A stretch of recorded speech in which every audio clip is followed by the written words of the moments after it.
Our CEO will share the strategy and broadcast it internally for the whole company every quarter when we come together. So there'll be some people in the room and everyone else will be online, but there's no filter there. And I feel that's really important. If you know the North Star, you can make the right decisions in your little piece of the puzzle to head towards there. And I think that is the key, is knowing where you're all trying to go to, because if you just know your little goal, it may be very removed from where the company's trying to get to. I think it's different for everyone. For me, it's perfectionism. I think it holds me back because I can get too obsessive over details that don't matter. Welcome back to the second series of Unfiltered. This is the show where we celebrate the imperfect, the unvarnished, and the unashamedly raw journeys that shape our growth. We're bringing you dynamic duos who've propelled each other forward through thick and thin. This series is going to be bigger, bolder, and this time, thanks to our friends at the Marketing Academy, global. Ladies and gentlemen, welcome back to another episode of Unfiltered, a podcast from the Growth Distillery and the Marketing Academy. I am joined by Leandro, Perez and Catherine Bowe, and what a special episode indeed. By way of introduction, Leandro is the Senior Vice President and Chief Marketing Officer at Salesforce Australia and New Zealand. And he has spent over 2 decades in that company in a series of senior regional roles across almost every aspect of marketing.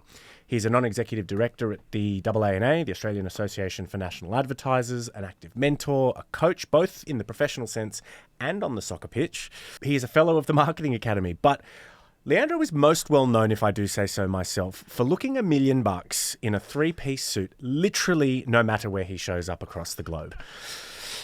Sitting to his right is the one and only Catherine Bowe. You may recognise Cat from the first series of Unfiltered. Cat is one of Leandro's senior marketing directors. If you want to know a little bit more about Cat's journey, check out her phenomenal first episode with us on Unfiltered. Beyond being one of the people that truly fills my cup every time we get to see each other, I continue to be blown away by Cat's humility, her generosity of wisdom, and what is truly infectious energy. Cat, Leandro, thank you so much for joining us. Thanks for having us. Yeah, my pleasure. So I made a presumption when I saw the two of you come up on our run sheet. I popped over to Cat and I said, look, you're brave coming on what is a show called Unfiltered with the boss. Little did I know, she goes, no, Dan, you've clocked this all wrong.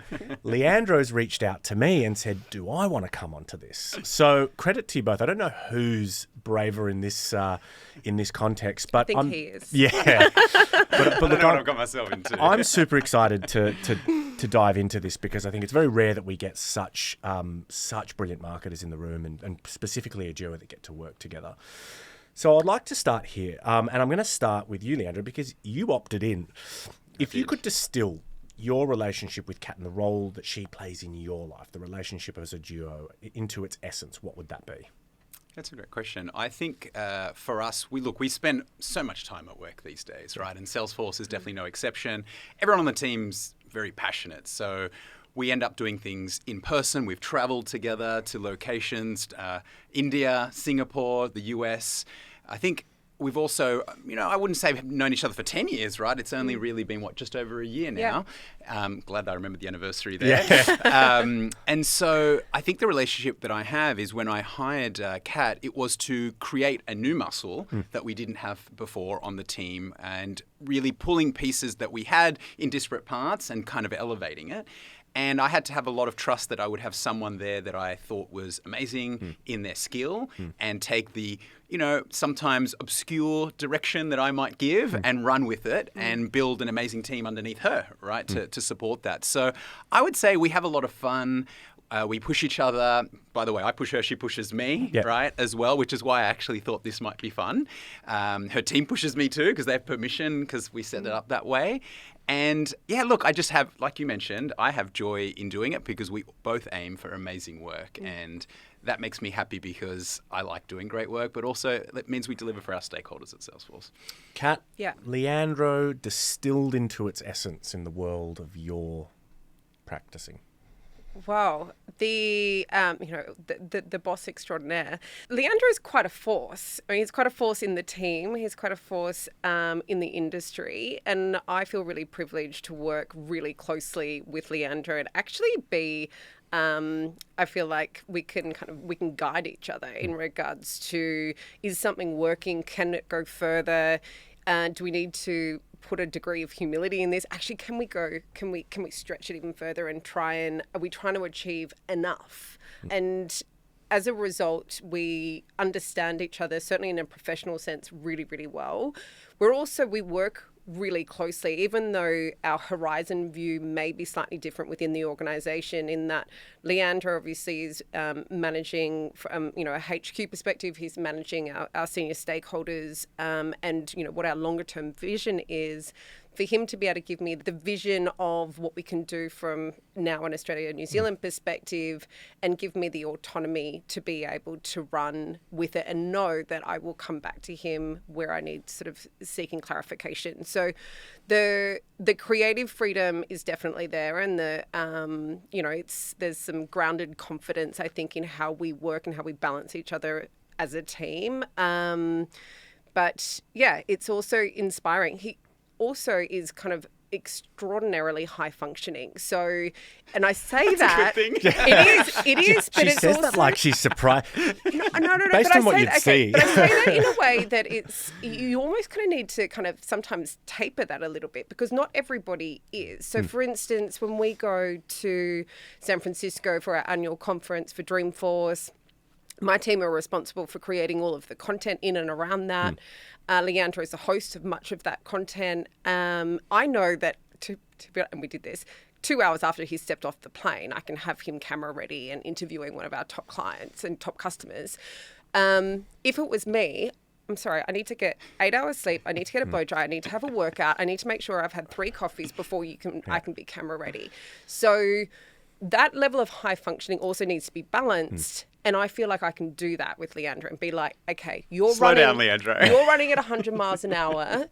What's actually needed is actually 20 miles an hour, and then giving other people a chance to be able to catch up. I hear those pocket chiefs are self-folding. I've folded a couple, I have to say. I'm picking up on a real yin-yang dynamic. And I'd love to understand that a bit, because I think I've always been a big proponent of hire people that complement you, right? In the best/worst ways, right? I might start with you, Leandro. Sure. What's something that you are most envious of that Kat has brought to round you out? And vice versa. Same question's going to come your way. Yeah, I think you have to probably back up a little bit of knowing a little bit about me, which is I might have the flashy title now, but I actually didn't come from marketing. I didn't study marketing. I'm a software developer by trade. And so what I've learned and what I do is through the experiences I've had, which much of it was also in the US. And what I recognize with Kat and getting to know Kat is she had this amazing network here in Australia, and also had done work across Asia Pacific, has worked at different types of companies. I've been at Salesforce for 10 years, before that being at other tech companies, but some of those are kind of on the boring side as well, so doing traditional things. And she had worked more recently in the consumer side end of things. And so she brings a whole muscle and thinking that I've never done, right? And I tell her that, I'm like, all right, how would you, I thought we would do it this way. And that's why I need to give autonomy, because I don't have all the answers. I might have to Kat's point earlier, the strategy of what I need to deliver for headquarters or for a local stakeholder, and an idea of how we might get there. But I'm not necessarily wedded or even have the right vernacular for the tactics. And so that was exactly why I gravitated towards Kat. And I think, I continue to learn from her. And she's hired some incredible people that bring even more skill that neither of us have, right? And I think that's the best way to get the most out of what we're trying to do. Yeah, we were talking about this earlier. Just hire people that outclass you. 100%. Yeah. Kat, what's something that Leandro brings that's rounded you out in terms of the way that you approach business? I think there's probably 2 things that in my brain I can't sort of choose between, and one is the incredible attention to detail. So not just being sort of really, really big picture, but also having the ability to be able to zoom in to the smallest detail, which can drive some people a bit crazy if he's walking around the campground and the day before we're about to open to 15,000 people and he points that an apostrophe is in the wrong place on a piece of signage. It kind of is like, is it the right time? Yeah. But it's always the right time. It's always the right time. But then also something which complements me and something which I actively seek to learn from Leandro now is in regards to the stakeholder management and being able to the complexity of that, but also the need to change or to develop the communication style depending on who the stakeholder is you're talking to. Not everyone has had a career in marketing and understands what it is that we do, and we really need to be reflective of, and this is what Leandro does very well, what are the priorities of the key stakeholder and how does what we do respond to that, and so we can be of service. And it's not necessarily changing our plan, it's changing how we communicate it. And I think that's a really incredible skill and something where I am continually learning, but it balances me very well. So I'm going to stay with you. Yeah. What's his blind spot? Where do you watch his six? This is the vulnerable part, right? Well, it's a safe space. Yeah. I think the blind spot can probably sometimes be the three-piece suit. It can be the perfection.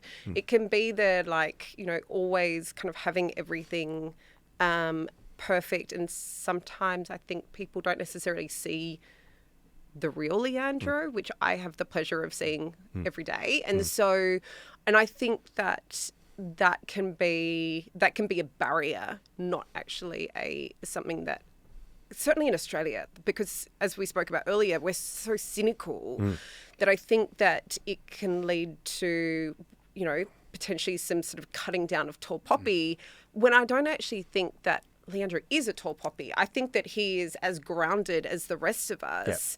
Yep. But I think the perception can be that it is there. There is a different level. When you roll out of bed looking like that, because you're absolutely right. Even in the short time that we've been able to spend together, there is a much more approachable, authentic posture than what the outfit. But you've got to show up in front of 50,000 people, have 500,000 people walking through your global events, and the three-piece suit's the three-piece suit. And also, if that's your style, which it is, it's also fine. So it's not about changing that, and it's not about putting an unofficial kind of sort of tapering of that. I mean, I like to wear heels and lipstick and all that. It's not about trying to be messy to come across as being authentic. But it's about also allowing the cracks to show. And I think that if I could sort of stretch that example a little bit further to probably a blind spot internally, is in regards to the horizon and the vision setting for the team. I know that Leandro likes to have everything sort of buttoned up before it's presented to people. And I think that there is value to actually show the progress and the ambiguity along the way to be able to go, I don't know everything just yet. This is what we're trying to figure out. And I think that people, even though, potentially what we're working on is not needed, for that level of knowledge isn't required for everyone, I think it would help for people to feel like they are part of the journey. We're all kind of invested in it. Do you think that's becoming more important, as particularly, I mean, you guys work in one of the biggest companies globally, that as these monoliths grow and grow, that it's harder amongst teams to galvanize around shared contribution and shared purpose because you start to feel like cogs in a big wheel? I think it's interesting. We have technologies that help us see every little message that goes, like, if you want, and we use Slack, but obviously we're biased because we sell it too, but you can go into a project in anywhere in the world if you want to and see what's going on, but it's overwhelming if you do that for everything. I think what I'm detecting there from Kat is when we present to our most senior stakeholders, I'm not necessarily asking them always for input because I know that they just want to know that we're on track for the things. Now, if it was the type of stakeholder that wanted to be part of the development of something, then absolutely it's not the right approach to go in and go, this is how it's done, because actually that might annoy them. Where was my contribution? But I don't know if, and maybe this is the blind spot moment for me, like I really enjoy when the team, and Kat's team in particular, shows me the work in progress. Actually, she's had some experiences where it's like, hey, Leandro, this is what the team did. And I'm like, wait, what? What was it? And where did I, and I didn't have even an opportunity. And it might have been that I have no extra value to add. But I'm a pretty curious person, and I am attention to detail down to the sentences and full stops. But I feel then that I'm brought along on the journey. But to your question directly, as a growing company, so we have almost 80,000 employees, to be able to synchronize across all those people, I feel that some swim lanes need to be made. It's just not humanly possible for everyone to keep across everything. But we're a very transparent culture. So I wouldn't say all companies are like this, but like our CEO will share the strategy and broadcast it internally for the whole company every quarter when we come together. So there'll be some people in the room and everyone else will be online, but there's no filter there.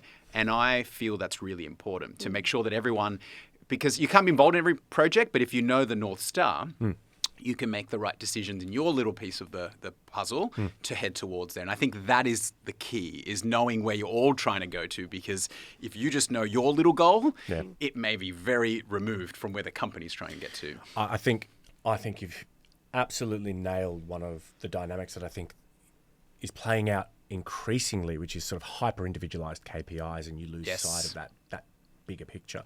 Is there a sting in the tail or a trade-off on that, in your opinion? You know, being so radically candid across the organization. Well, firstly, it's trust. Like, we've had times where people share things they shouldn't outside our four walls. That's obviously the risk, and we're a publicly traded company, so we have to be very careful with stuff like that. Look, it can lead to getting stuck in the mud at sometimes on sensitive topics, because someone might feel like their cheese has moved, or so that's if it's something directly related to their work, or if it's a more cultural element, they might go, I don't agree with that, and they're one person, and there's 79,000 other people that have to listen to that as well. So it can slow things down, but I think then everyone feels like they're part of that journey when it is locked in and we're going ahead. So I feel like there is some trade-off there, but it's probably still the benefit outweighs that. I want to talk about culture for a minute, because you've brought it to the fore, and I think in an organisation, even the Australian business, right, I can imagine the scale of the marketing organisation and the organisation virtually that you would have to choreograph between the two of you. What's your stance on microcultures? You know, because as organisations grow, right, it becomes, I assume, much more difficult to ensure that there is absolute homogenous alignment across those cultures. And I mean, there's also an argument of, do you want that, right? Do you want, someone that's come from dev? Yeah. Devs are the culture that the culture that motivates a group of devs is really different to the culture that motivates a group of creative marketers, right? How do you balance sort of broad alignment across an organization at scale, but what's the right balance of that versus allowing a little bit of free roam in fenced paddocks? Yeah. You're new to the company. Maybe you want to highlight how we've been doing, and you've got other experience locally. I think it's important to look at culture at a couple of different levels. And I think that company-wide culture is incredibly important. And I think that it's something that Salesforce, in my experience there, but they're not unique, certainly within sort of tech companies, of being able to really invest within kind of like the company-wide culture of, trust and sharing of information, generous support as far as to education, to volunteer, to whatever it may be. But I think also looking at it at sort of the team. So for us, the marketing team, but then I think about it as far as my team. So I've got a team of 10, 12. It changes on a daily basis at the moment. And I inherited 2 people yesterday. So it's a good moment. Great. It's a good moment. Lucky them. It's a good moment. I really focus on the culture of my little team, and because the impact that we can have and the support that we can provide, I want us to have each other's back. I want us to be able to support each other as far as the projects, but also the your mental health and the other things that you've got going on, but also creatively push each other. And I want us to have fun along the way. So and I quite actively encourage that and remind ourselves as a tiny little team that this is the culture that we're trying to create, that we're all leaning into. Are we doing that? Is there, are we on track? Are we off track? And there are moments we've just come off the back of 2 very, very big projects and the team are pretty exhausted. But it's also acknowledging that. It's the gratitude for the work. It's acknowledging this is not the norm. This was phenomenal. Take a moment. Whether it's a couple of hours, whether it's a day, whether it's just having the acknowledgement or just having like a lighter period of moment for as far as project work, just to be able to recalibrate. Charge your batteries. And they feel seen and they feel heard and they feel valued, and then they give 110% again the next day. So I think it's being able to, I think culture works on various different levels. I'll zoom out a little bit. Yeah. So, I've come from a family of immigrants. And my parents didn't have jobs like we do here, right? So I didn't really know what to expect, when I went in the workforce. For me, my parents associated job with pay equals providing for the family, right? So the conversation of culture was not one that we had. And I never participated in any things that my kids actually get the privilege of participating because, the companies I've worked for have invited family members for things. So I think it's interesting because when I first started, to your point on devs, my first job was actually a software developer. It was an Australian company creating tourism technology for some of the largest airlines and travel providers. This is pre-internet, so you had to go to a travel agent at the time, or I helped build the first software we could go on the internet and book through a travel agent through a package. And so that didn't exist before. It's crazy. I'm dating myself there. But the culture at that company was interesting because it was kind of like an Australian culture. It was like, beer after 5, the pool table in the lounge area. And so I learned, I'm like, okay, I guess this is what's normal. And then I went to an English company where it was like none of that, right? And it was very expected to travel around the world. Everyone was quite buttoned up. Then I worked for my first American company, and there it's all like about being positive and the rah-rah, right? And so what I've learned is, I think to Kat's point, it's really important to define what the whole company is for, because you want to attract those people that, I guess, jive with you in that regard. So what is important? What's not important? What do you value? How do you want to reward people? How do you want to give them time off? All those things. I think, though, on the question of teams, and I've noticed this, and I love what you're saying there, Kat, about like the micro team and what you do, but I think we have to be careful. Like I've seen this because I've managed pretty large teams that are geographically dispersed. There can be times where like a sub-element of the team can go off in their own little way, and it can create friction across other members of the team because you might have a team that, like, I don't know, the manager somehow conned me into saying yes to going for drinks or for a lunch. And then the other teams go, well, do I get to do that as well? Or is that just because they're a special team? And so and Kat knows this, I try to be very consistent with what I say because I want to strive for equality across the team and that everyone feels like that they can participate in the same way. So I think it's very important that like individual teams and managers have some level of flexibility, but I think overall you want everyone kind of swimming in the same direction because otherwise you are creating like mini fractions. And I do think at a company like Salesforce where it's large, you're probably going to get that across departments or across larger geographies. But I think it's important if you want, and it's no different to a country, by the way. If you want to all head in the same direction, you need to have some general guidelines and have everyone going there. Shared beliefs. Correct. Yeah, I love that answer. I think there's 2 things you've touched on that I'd like to poke and prod at. The first of which, is the CMO's frame of reference, right? And, I think there's a great book, Radical Candor, by Kim Scott, where she talks about the white shirt, right? And you just, the comment that you make. And I think often, the best efforts to be a human or an authentic leader, you going for lunch with that team, has these unsuspecting or unforeseen byproducts of, wait, why don't we get the lunch with Leandro? And, hold on a second. Is he signaling something to them that they're not? And again, it's just one of those unforeseen byproducts. As the CMO, as the top guy, right, the guy that, and it gets lonelier at the top, I'm very conscious of that. What are some of the other chasms that you've had to cross or the bridges you've had to build going from what would be a departmental leader to a functional C-suite executive? Yeah, I think the first thing, as you mentioned there, and it's not that about being lonely. I don't have any pity there, but there is uncharted waters on a lot of things, and so you're having to make your best judgment on elements. And people would say, I'm the company guy, because I always try to think about what Salesforce would want here and how we want to be perceived. I know not everyone will take that approach, but I try to think about if I am in an area where there is no playbook. And, our headquarters is a long way away. It's in San Francisco. I am now looking after Australia and New Zealand. Before that, it was Asia Pacific in a slightly different capacity.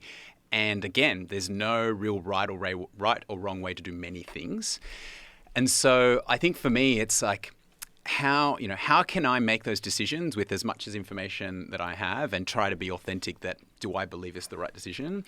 And yes, there will be, what the things you do say and the things you don't say and the actions you do take and that you don't take, you're going to be measured on that by your own team and other team members, stakeholders, sorry. So I think it's part of that role. I think beyond that as well is that at the end of the day, you're a human as well. So I think this is where having more experience, more diverse experience, and asking your team. I ask my team a lot, whether it's in a one-on-one or in my leadership meetings before I do things. Sometimes I actually controversially just throw something out, make it sound like I've already decided when I actually haven't. And, just throw that out just to see before I've done something bigger. And then go, oh, okay, probably didn't think that one through. Let me rethink. Or you might, in one area, have an affinity with someone that you think is really good at that particular element, and go, and you might not be able to give. Sometimes you can't share everything, right? Because there might be things that are confidential, sensitive. You ask for a little bit of advice back. Right. And I think that also makes them feel like they're part of the making of the cake, so to speak. Right. And so yeah, I don't know if that's I've answered your question there, but there's a few angles there. Can I share a story which adds to this? Yeah. To put it into an example. So I danced around the lines, Kat. Show him. Put him under the spotlight, Kat. So when I started, which was January last year, and Leandro was on leave. He was on leave for 3 weeks with his family in Europe, and I started in new job, new company, and it was quite a long recruitment process. It had been going on for a few months beforehand, and I very much thought that I knew the job that I was walking into. And then I started on day one. Leandro's not there, and I meet my team, and I kind of started to ask a few questions around kind of what the job was to be done, and I was like, this doesn't align. This wasn't on the spec sheet. The job that I was hired to do was not the job that my team were doing. And so I was like, hold on a second. Either he's hired the wrong person, accidentally or on purpose, not sure, but he's hired the wrong person, or he doesn't want me to keep the team Your doing. job is to cross the Rubicon. That's it. Yeah. But he wasn't there for 3 weeks to be able to cross-check whether I was... And I could say lots to that team, right, obviously, as well. And so I was like, okay, well, I've got a bit of an opportunity here to try and figure something out around where I think the job should be. And so our first one-on-one, so at this stage, I think I'd probably been there for a month, sit down, we've got half an hour, and I was like, okay, so... this is the scenario that we're in. I am either the wrong person or we need to change things up. And he's like, well, what are you thinking? And I'm like, well, let me take you through this strategy document that I've been spending 3 weeks working on. And I was like, so we need a different skill set in the team. I need budget here. I need to change the agency here. I need to focus in on this area. There's white space here, blah, blah. And he's like, this is really ballsy. And I was just like, well, is this the job that you hired me to do? And he's like, yeah. And I'm like, great, perfect. But it was like there was no playbook that was there to tell me what to do. Why am I unsurprised that you shot him out of a cannon, Kat, within 3 weeks of being hired? Yeah. But that's the dynamic, right? It's, and I think I'm similarly the beneficiary of landing in roles where I don't have those skills, right? Mm-hmm. You coming into marketing and you saying, I don't have the tactical nuance. And I think that's a much harder thing to do as a senior leader. If you've come up as, if you're the CFO and you've been the most successful financier all of your life, to then have to relinquish control, especially then when you get into an operational role or you get into a chief position, to be able to relinquish the fact that you're not going to be the most capable of functional ability X or functional ability Y. I think it comes with a couple of things though. So there's that, and like I just every 3 to 5 years just change completely different disciplines, right? So I think for me, just for shits and giggles, I just get bored, right?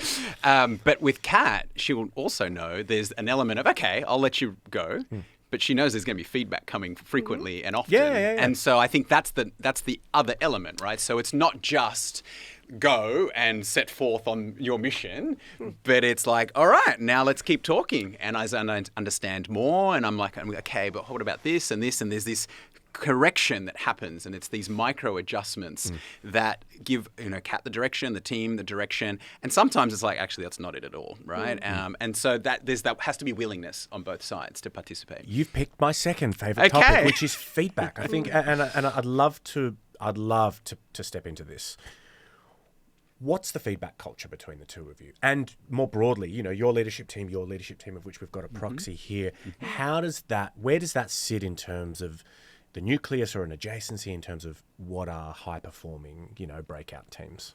I feel the feedback culture between us is very fluid and constant. I think we're both very comfortable with candid feedback.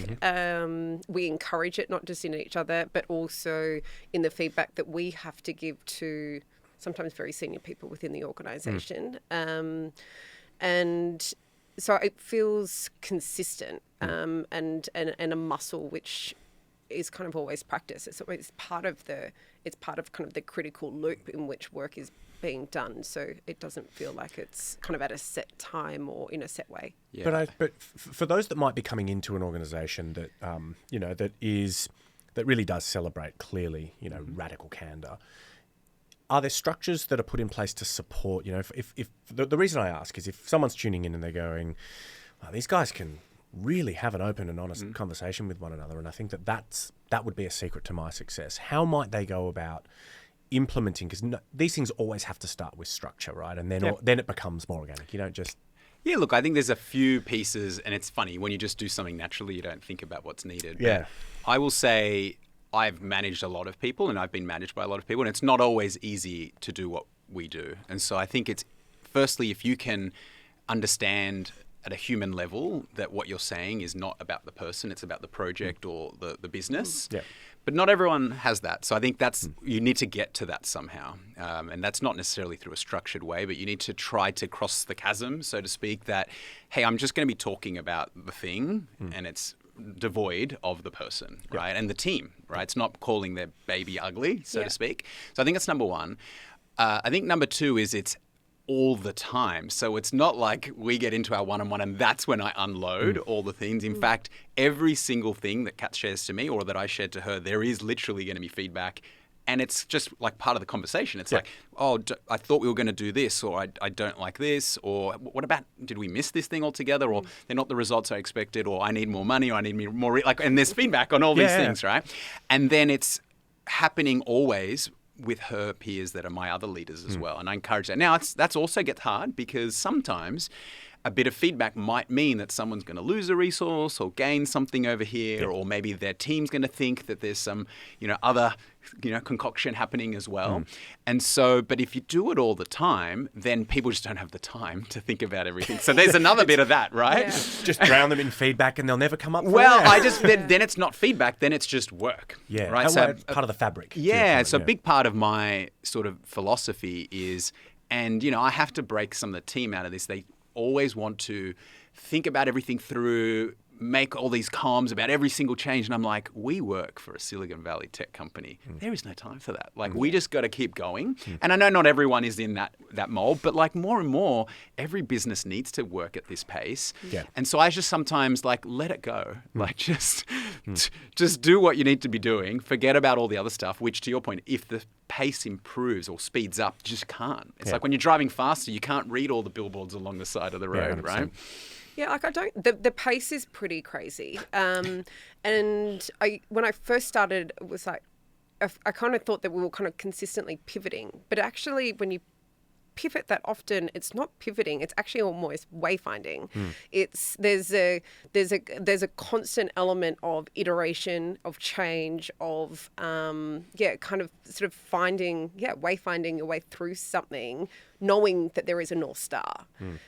Where is the white space? Certainly for my team, where is the opportunity when it comes to either something that we want to say, whether it's kind of being able to amplify something from a customer, from a product, from, where's the opportunity there? And that is something that's impossible to predict at the beginning of the financial year and dictate how we're going to get there. But that constant kind of opportunity through it, and it requires that constant feedback to make sure, hold on a second, is that North Star still the North Star? Is this actually still the right way to get there? Yeah. So, yeah. Can I add one more element? And look, this is me personally, and maybe I attract people that are like me. I think you have to do all of that with a sense of positivity. Agreed. Right? So every change, and I won't mention names, but there's someone on Kat's team that whenever I say, hey, can we do this? He'll be like, sure, great, right? I'm sure he's probably dying inside, right? But I feed off that, right? Yeah. Because so many times I've been in teams or at companies where the first thing you say, can we just do this? It's like, and I'm like, why? Yeah. Right? Like it may literally mean less work potentially, or that we don't have to do something.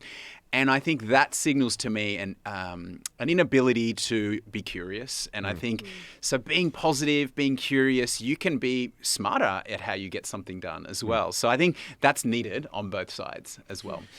I fundamentally agree. How do you discern, or what are the signals that let you know as leaders when it's shifting from sort of that healthy optimism, healthy ambition into toxic hustle? Yeah, look, I will check myself here because Kat knows I have a high capability to just work, right? So for me, because I love what I do, like I really do, I could work all day long and I enjoy what I'm doing. So as long as I'm sleeping, I'm having some meals, I'm obviously seeing my family, I'm getting some exercise in. Nice save. I'm calling my mum. Literally, the one person, if I forget to call my mum or she doesn't feel like she's loved. So, yeah, thanks, mum. But I just keep going, right? But I know that my team and people around me don't think like that or don't feel like that. So I'm always, and this is actually, you mentioned hiring for skills, like that's someone like a Kat or other leaders will be like, hey, Leandro, like the team's a little, maybe need a break or not, and don't go so hard on them. Like, I need that. Because for me, I walk around going, this is amazing. Let's go do some more. And this is awesome. Let's change that apostrophe. I think you're very aware of that. It's something that you actually told me very early on was you've got a great level of self-awareness of the blind spot that you have of other people's kind of emotional state. And I think it was, this is probably our second one-on-one. And one-on-ones are epic. And I said to him, I was like, I'm feeling a little bit lost. I don't really know where I fit within the organization. I'm just a little bit overwhelmed. And he acknowledged it, thanked me for sharing it with him and said, I wouldn't have picked up on that myself. So I'm glad that you've shared it with me. And that was a really good piece of intel for me that I need to be explicit. I've had female managers for the last decade or so, and there's a different level of empathy, not wanting to stereotype, but the empathy level is different depending on, with different leaders.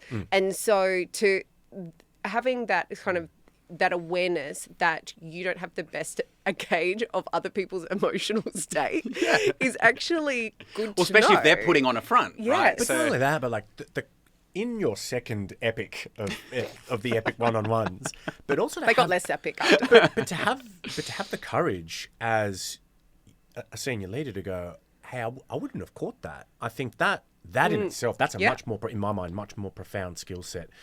We can be self-aware, but being aware of our shortcomings, but laying them bare and going, hey, I wouldn't have caught that, and I appreciate you helping me catch that. It was very good information to have early on. Yeah.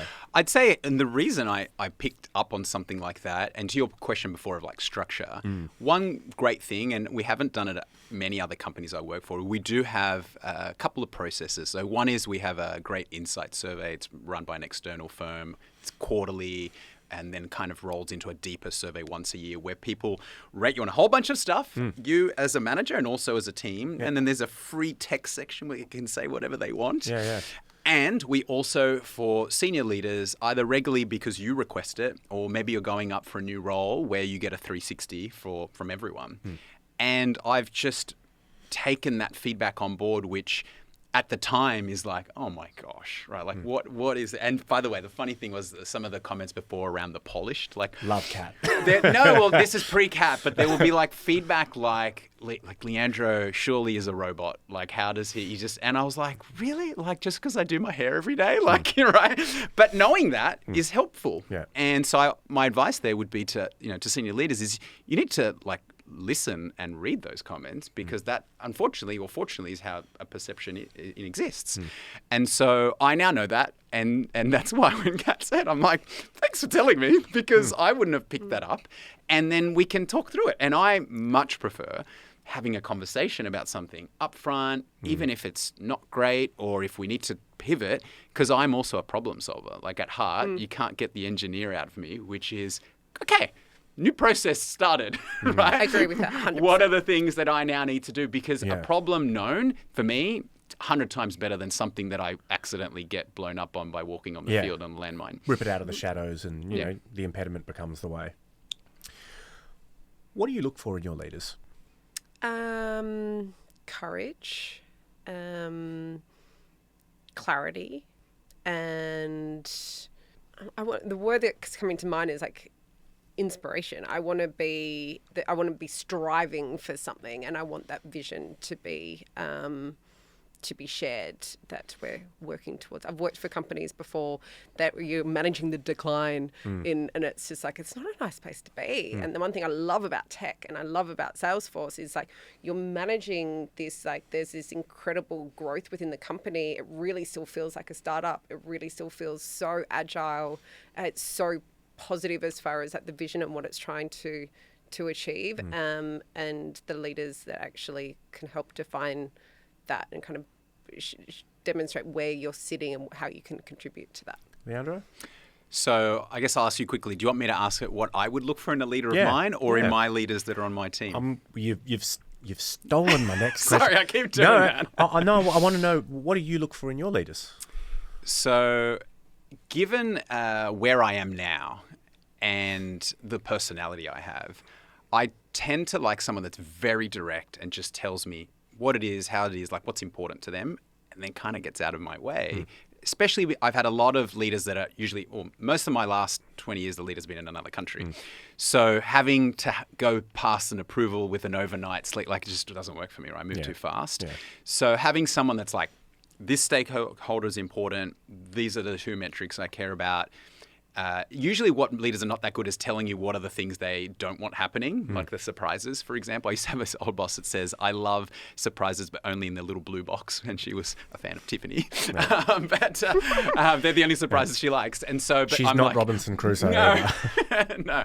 So yeah, like I guess someone then that can be very clear and then just gets out of my way, because I'm going to work hard to achieve those things. And I get satisfaction in ticking those things off and elevating the team to deliver that stuff. So luckily, I've had leaders that have been in that at Salesforce.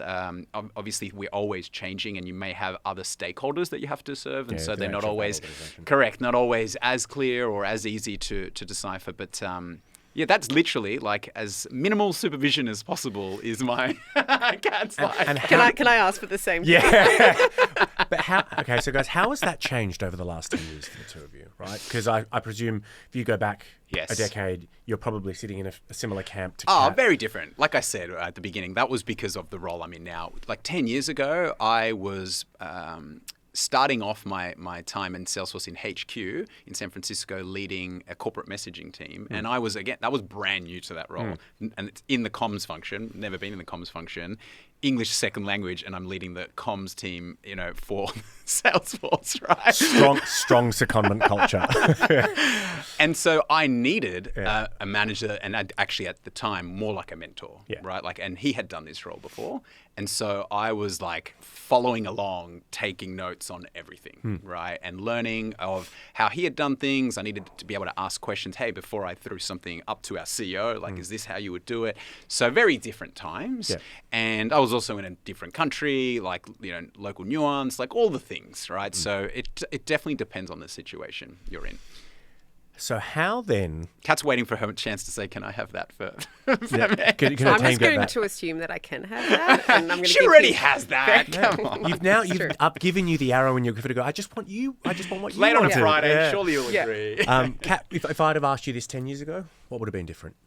10 years ago, I was working in a traditional media company, and so the leadership that I had there was much more rigid, I guess, as far as what the job was to be done. And I don't know. I haven't answered that question very well. I think what I think I'm picking up on, though, and this is what's funny about all of this, right? In our roles, there's no right answer. Bingo. Right? We. So how do we? Yeah. Okay. Jonas, well, no, but Leandro, I guess. But where I was going to go with this is I can't be rigid with my team. Yeah.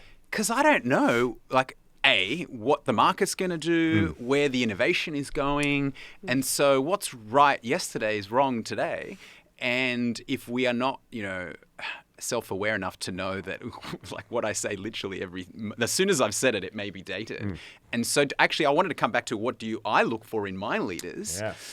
I just look for really smart, hungry people that want to come to work every day, want to do amazing things, build teams with me, know that sometimes we're going to be in choppy waters where, sometimes you don't have the budget you need or the people you need, but hey, how are we going to work this out? How are we going to do this? Or sometimes we get too much budget and too many people. I'm like, oh my God, that's how do I do this in the amount of time that we have to deliver this project? Yeah.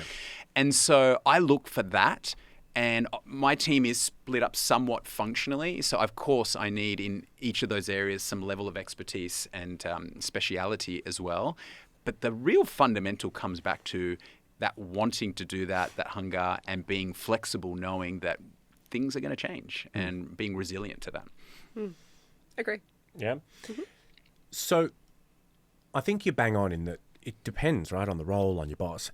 Is there a strategy, or is there something, a set of principles that you guys have applied to get that dynamic? The awkwards, unless you get to back-to-back belter one-on-ones like you two did, how do you figure, is there a way to short-circuit that sort of norming, storming, forming with your boss to understand that all you want is to know the two metrics that matter and get out of my way, or all you want is just give me clarity on destination and inspire me to run toward the vision? That's all I'm looking for. How do you go about that as two senior leaders? For people that are looking and going, how do I get there quick so that I can just succeed? I think, and look, it's funny when you start to think about some of these processes. I just try to break them down. So if you have a new leader, you try to very quickly assess, with my leadership, I'm like, if I send them something, and I'll send it on Slack, did they come back with lots of questions? Did they just give me an emoji, or was it crickets? And I try to do that very quickly, very directly early on to try to assess some signals, right? And by the way, I do this with any stakeholder. I send them a little video clip of a project. Okay, did they do anything there? Okay. If I send it to their leaders and then they ask questions, is that when so I try to quickly assess what do they care about? And so then it becomes a combination of what they've told me and then their actions.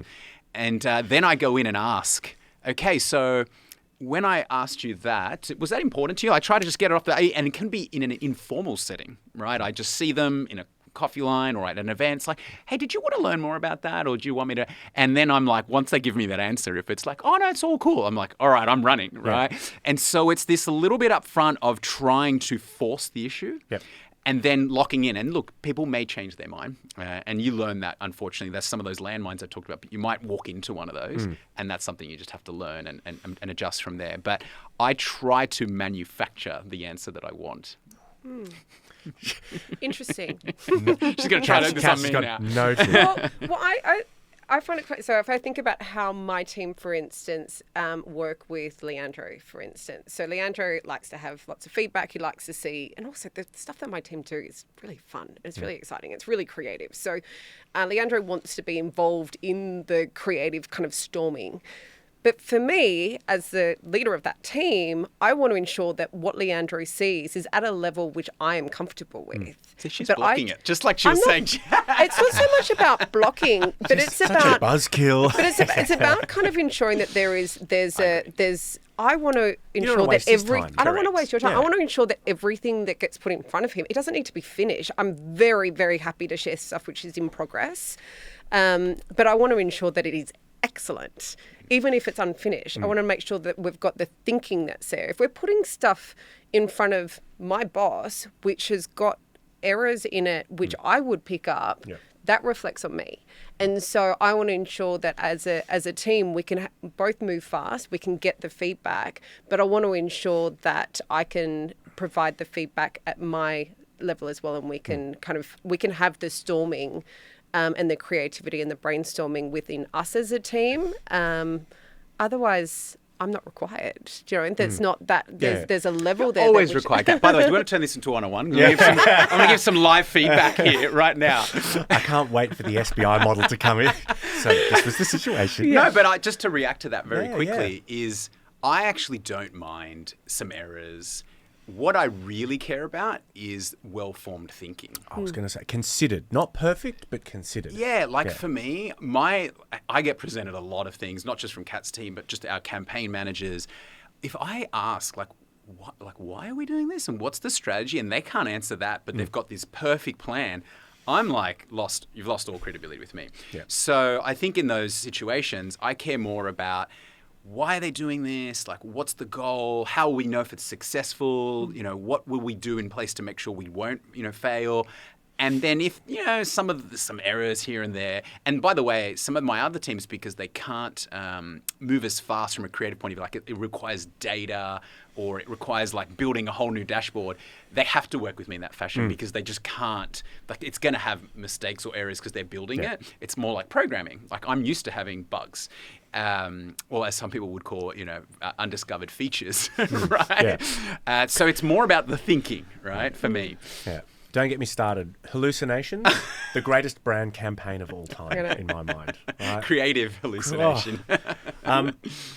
Look, I think I want to be respectful of both of your time. So I'm talk all day. I know, and I would really love to unpack failure and conflict, but alas, we will not have time.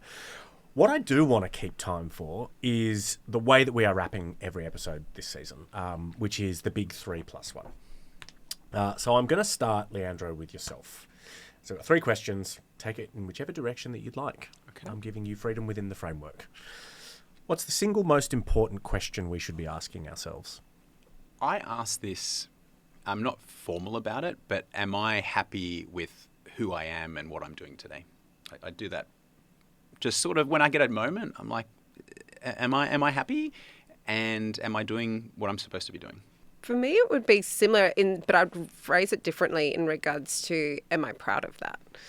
Am I proud of myself either in the contribution to that or the work itself? And so this element of pride Kat, what is the most important thing to let go of? I think it's different for everyone. For me, it's perfectionism. I think it holds me back because I can get too obsessive over details that don't matter. And when I let go of it and give myself permission to let go of it, it allows me to actually have bigger thinking and to actually create better work, which is actually more perfect. So, it's a catch-22. Have you just convinced yourself out of your own perfectionism with perfectionism? Leandro, what is the most important thing to let go of? We talked a little bit about today. You're going to do things that people might call you out and say that's unique or why do you do that? I just a long time ago realized that I don't care, right? I like certain things, I'm going to do it and people can judge, but that's just me. And so I don't spend any cycles thinking about that at all. Leandro, what is a life well lived? I think about that a lot as I get older and more grey hairs, to be honest. Look, for me, it's that every day, which leads back to how you opened with the first question, is, am I happy to get up every morning? Have I, developed a community around me, including my family and the people that I work with every day that I enjoy spending time with? I hear a lot of people that don't. And, you're not going to get it perfect. So, you're always going to wish that you spent more time doing an activity with a child or a loved one or a family member. But when you're with them, be in that moment. And I think that's all anyone can ask for, because and nothing's guaranteed. So as long as you can do that every day, then I'm happy to keep living. Well said.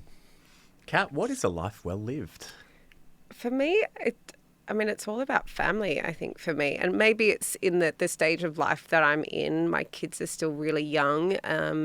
I love what I do, and I realise that I am very fortunate to love what I do. But the most important thing for me is my family. I'm super fortunate to have a close, immediate family. I'm the youngest of four. We are in touch every single day with each other. But now the responsibility and the honour to build my own family is something that I take a huge amount of. It's a privilege that I take seriously. Now the plus one. I wondered what the plus one meant. Kat, what's the one question I should have asked you both but didn't? Oh, that's a good question. What would you do differently if you could? Are you going to ask the question or no? I'll give you. I'll give you a free hit. What would you do differently if you could?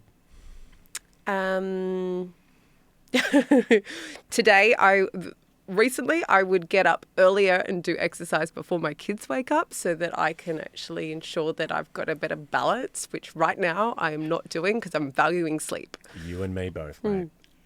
Leandro? What shaped you or me, right? Do you want me to answer it too? Yeah, I'd love to know. Yeah, again, we talked a lot about how you're perceived as a person and why you are the way you are. And I've learnt in my later years just how much I was influenced by my mom and my dad and their story and how we grew up. And it's kind of interesting, like the things that were maybe disadvantages in my past are actually things that become an advantage for me. So not having something when I was younger actually means that I don't need it or I don't expect it. And so if it's there and, as I'm getting older, I get, the privilege of having some things, I'm like, this is amazing, but I didn't need it to be happy, right? Or that I had this other culture that, so defines why I'm so energetic and passionate, which, is my Latino background. But, at the beginning when I was growing up, I was always trying to blend in, right, to Australia. But now it's something that I just wear as a bit of differentiation, right? So it makes me a little bit different, right? And so, I think everyone has that. Obviously, I have certain things about me, but I love learning that stuff about people because it actually, you're like, oh, that's why you're like this, right?